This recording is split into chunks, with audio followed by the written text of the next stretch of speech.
Hello friends, आज के इस वीडियो में हम जानेंगे कि 9 से 10 महीने का बच्चा क्या क्या करने लग जाता है और उसका हाइट और वेट कितना होना चाहिए।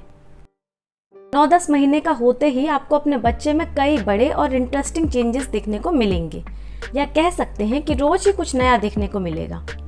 क्रॉलिंग तो बेबी पहले ही सीख गया था, लेकिन अब उसकी क्रॉलिंग की स्पीड देखकर आप दंग रह जाएंगे, स्पेशली तब जब उसके सामने उसकी कोई फेवरेट चीज़ हो।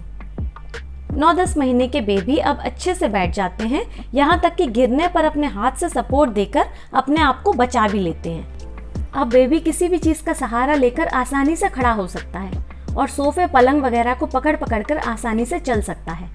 मीन्स अलग अलग चीज़ों का सहारा लेकर वो पूरे घर में मज़े से घूम सकता है। इसलिए अब आपको और ध्यान देने की ज़रूरत है, क्योंकि अभी तक आप जो सामान थोड़ी ऊंचाई पर रख रहे थे और ये सोच रहे थे कि यहाँ तक बेबी का हाथ नहीं पहुँचेगा, वो भी अब आपको हटाना पड़ेगा। इस टाइम भी बच्चे की हर सामान मुंह में डालने की हैबिट बहुत ज़्यादा होती है, इसलिए छोटी छोटी चीज़ें उसके आसपास बिल्कुल ना पड़ी हो जो उसके गले में फंस सकती है, क्योंकि जब घर में रहते हैं तो कुछ ना कुछ तो फर्श पर गिरता ही रहता है। याद रखिए, आपसे पहले आपके बच्चे का ध्यान उस पर चला जाएगा और नज़र हटते ही वो चीज़ बच्चे के मुंह के अंदर। बच्चा इस एज में बहुत ज़्यादा एक्टिव हो जाता है, क्योंकि वो सब जगह घूमकर अलग अलग चीज़ें देख पा रहा है, इसलिए उसकी क्यूरियोसिटी बहुत बढ़ जाती है। वो सब कुछ बहुत ध्यान से देखता है, कैसे खाना बन रहा है, कैसे कपड़े धुल रहे हैं, कैसे बारिश हो रही है, वगैरह वगैरह। इस एज पर आप सिर्फ सोते समय बच्चे को शांत देख सकते हैं। जब तक वो जाग रहा है उसका एक जगह टिकना मुश्किल है। यही वजह है कि इस टाइम पर बच्चे को ज़्यादा पोषण की ज़रूरत होती है, मगर खाना खिलाना हो जाता है बहुत ही मुश्किल। अगर आप खाना खिलाना चाहती हैं तो आपको भी उसके साथ पूरे घर का भ्रमण करना पड़ेगा। कुछ बच्चे अब बिना सहारे के भी थोड़ा थोड़ा चलने लगते हैं और कुछ बच्चे 1-2 महीने बाद चलना सीख जाते हैं। साथ ही बच्चे थोड़ा बहुत सीढ़ी चढ़ना, सोफे पे चढ़ना भी सीख जाते हैं। ज़्यादातर बच्चों के नीचे के दांत आ जाते हैं, मगर जिनके नहीं आए हैं उनके भी आने की शुरुआत हो जाती है। बच्चे इस टाइम तक नकल करना भी सीख जाते हैं, तो अगर आप हाथ हिलाकर बाय बाय करेंगे या क्लैपिंग करेंगे तो बच्चा भी ऐसा करने लगेगा। इस टाइम तक बच्चे इंस्ट्रक्शंस भी समझने लग जाते हैं। अगर वो कुछ कर रहे हैं, आप उसे बोलेंगे नहीं करना है तो वो रुक जाएगा, और अगर आप दूर जाकर उसे बुलाएंगे तो वो तेज़ी से क्रॉलिंग करता हुआ आपके पास आ जाएगा।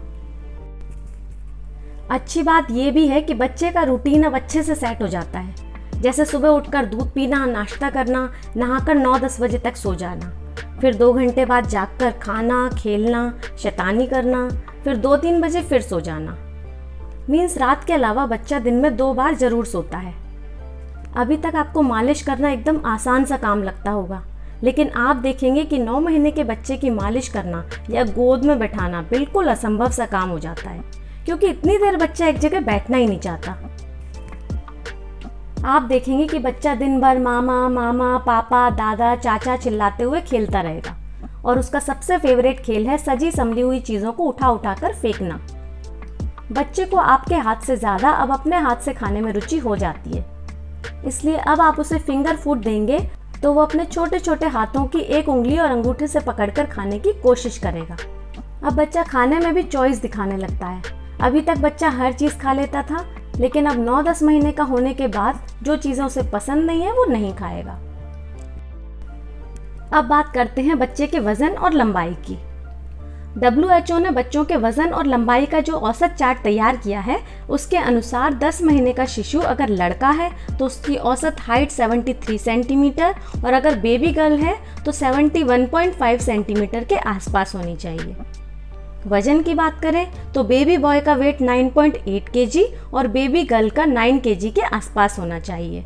बट याद रखिए, आपके बच्चे का वजन या लंबाई इससे थोड़ा बहुत कम या ज़्यादा भी है तो टेंशन लेने की ज़रूरत नहीं है। सबसे ज़रूरी है बच्चे का हेल्दी और एक्टिव होना। मीन्स कह सकते हैं कि 10 महीने का होने के बाद आपका ये नटखट नया मेंबर आपका और भी ज़्यादा एंटरटेनमेंट करने लगता है। अगर वीडियो पसंद आया है तो प्लीज़ लाइक करें, कमेंट करें, शेयर करें और मेरे चैनल को सब्सक्राइब करें।